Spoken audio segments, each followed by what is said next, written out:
বিসমিল্লাহির রহমানির রহিম। মাননীয় সংসদ সদস্যবৃন্দ, আসসালামু আলাইকুম।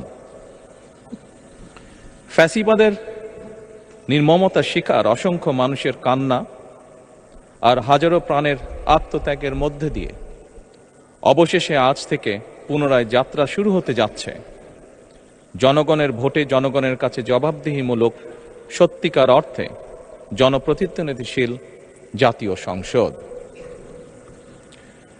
বাংলাদেশের জাতীয় সংসদের রাজনীতির এই ঐতিহাসিক মুহূর্তে আমি আল্লাহর দরবারে শুকরিয়া জানাই, যার অশেষ রহমতে আমরা একটি ন্যায়ভিত্তিক গণতান্ত্রিক মানবিক বাংলাদেশ প্রতিষ্ঠার লক্ষ্যে যাত্রা শুরু করতে পেরেছি।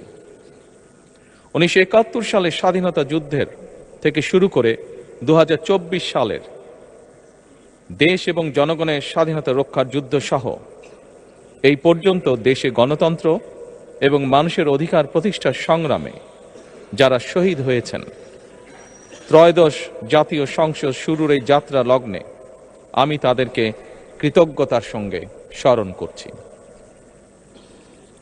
এই আন্দোলন সংগ্রামে যেসব মায়েরা তাদের সন্তান হারিয়েছেন, যেসব সন্তানেরা তাদের প্রিয়জন হারিয়েছেন, যেসব পরিবার তাদের সন্তান স্বজন হারিয়েছেন, যেসব আহত মানুষকে তাদের স্বাচ্ছন্দ্যের জীবন হারাতে হয়েছে, যেসব মানুষগুলো নির্যাতন, নিপীড়ন, রাজনৈতিক হয়রানি কিংবা মিথ্যে মামলা শিকার হয়ে সর্বস্ব হারিয়েছেন, আমি তাদের সকলের অবদানকেও কৃতজ্ঞতার সঙ্গে স্মরণ করছি।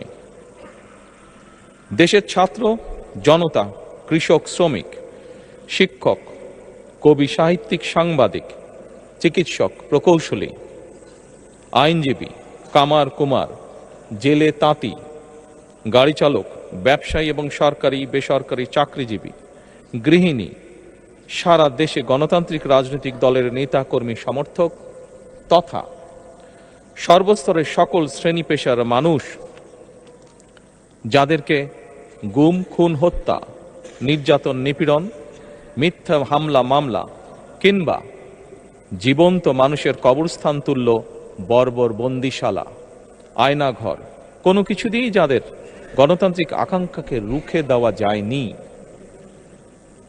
যাদের সাহসী ভূমিকায় দেশে পুনরায় গণতন্ত্র ফিরে এসেছে, আমি ত্রয়োদশ জাতীয় সংসদের এই যাত্রা লগ্নে দেশের স্বাধীনতা প্রিয় গণতান্ত্রিক আমি বীর ছাত্র জনতাকে জানাই অভিনন্দন।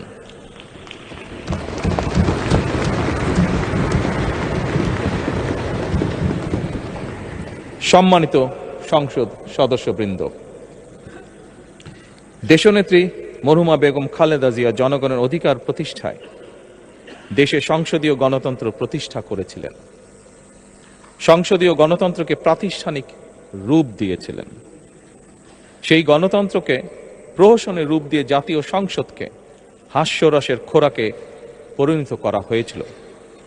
দেশে তাবিদারি শাসন শোষণ কায়েম করা হয়েছিল। দেশে সংসদীয় গণতন্ত্র এবং জনগণের অধিকার পুনঃপ্রতিষ্ঠা করার জন্য দেশনেত্রী বেগম খালেদা জিয়া জীবনের শেষ দিন পর্যন্ত লড়াই করেছেন। জীবনে কখনোই স্বৈরাচার কিংবা ফ্যাসিবাদের সঙ্গে আপোষ করেননি। দেশে আজ থেকে আবারও সেই কাঙ্ক্ষিত সংসদীয় গণতন্ত্রের যাত্রা শুরু হলো, আলহামদুলিল্লাহ।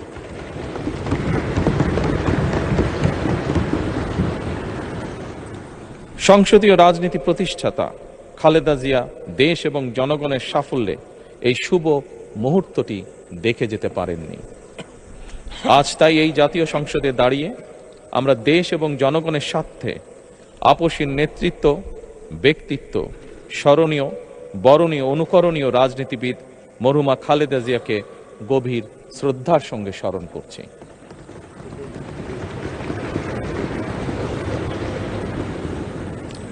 সম্মানিত সংসদ সদস্যবৃন্দ, দেশে বহুদলীয় গণতন্ত্রের প্রবক্তা এবং প্রবর্তক, স্বাধীনতার ঘোষক শহীদ প্রেসিডেন্ট জিয়াউর রহমানের একটি উক্তির কথা আপনাদের সামনে আমি স্মরণ করতে চাই। তিনি বলেছিলেন, জনগণই যদি রাজনৈতিক দল হয় তাহলে আমি সেই দলেরই আছি। অর্থাৎ ব্যক্তি কিংবা দলের স্বার্থ নয়, জনগণের স্বার্থই সবচাইতে বড়। এটাই বিএনপির রাজনীতি।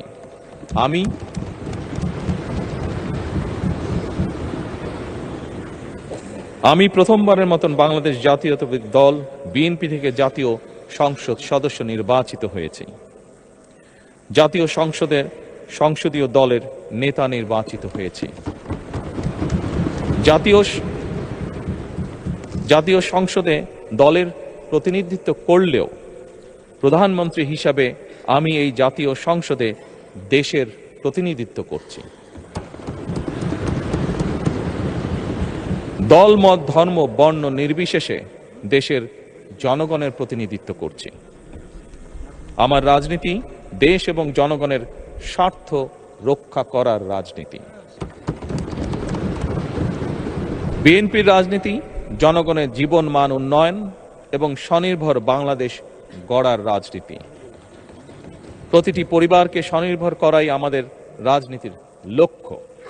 প্রতিটি পরিবারকে স্বনির্ভর করার মাধ্যমেই বিএনপি একটি স্বনির্ভর, সমৃদ্ধ, নিরাপদ, গণতান্ত্রিক বাংলাদেশ প্রতিষ্ঠা করতে চায়। এই লক্ষ্য অর্জনে আমি জনগণের সমর্থন এবং সহযোগিতা চাইছি। এই মহান জাতীয় সংসদে সকল দলের নির্বাচিত প্রতিজন সংসদ সদস্যের সমর্থন এবং সহযোগিতা আশা করছি।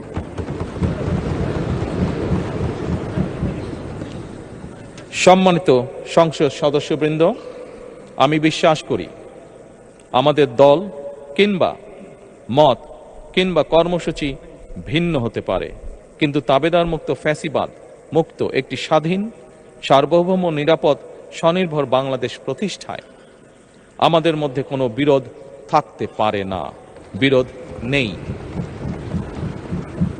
জাতীয় সংসদকে জাতীয় কর্মকাণ্ডের কেন্দ্রবিন্দু না করে বিতাড়িত ফ্যাসিস্ট সরকার জাতীয় সংসদকে অকার্যকর করে ফেলেছিল।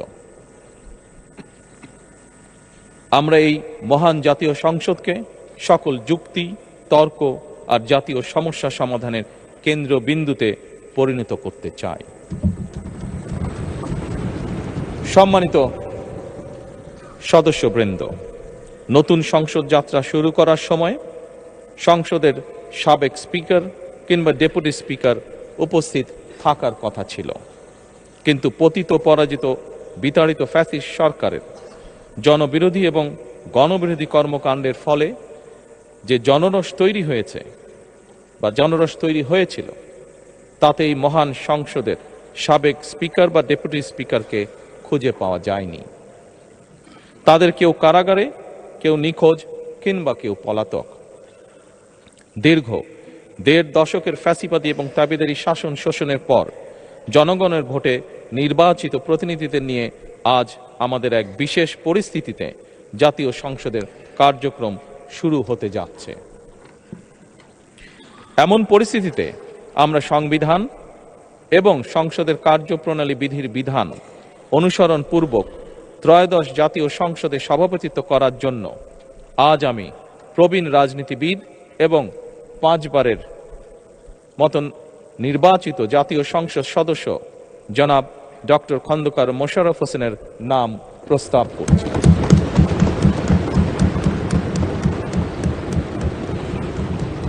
সম্মানিত সংসদ সদস্যবৃন্দ, আমাদের সংসদীয় রীতিনীতির ইতিহাসে এই ধরনের পরিপ্রেক্ষিত নজিরবিহীন নয়। 1973 সালে তৎকালীন প্রধানমন্ত্রী মরহুম শেখ মুজিবুর রহমান ওই সংসদের সদস্য মাওলানা আব্দুর রশিদ তর্কবাদীশের নাম প্রস্তাব করেছিলেন এবং তার সভাপতিত্বে বাংলাদেশের প্রথম সংসদের প্রথম অধিবেশন শুরু হয়েছিল। আমি জাতীয় সংসদের সকল সম্মানিত সদস্যকে স্বাগত এবং ধন্যবাদ জানাই। আল্লাহ হাফেজ। বাংলাদেশ জিন্দাবাদ।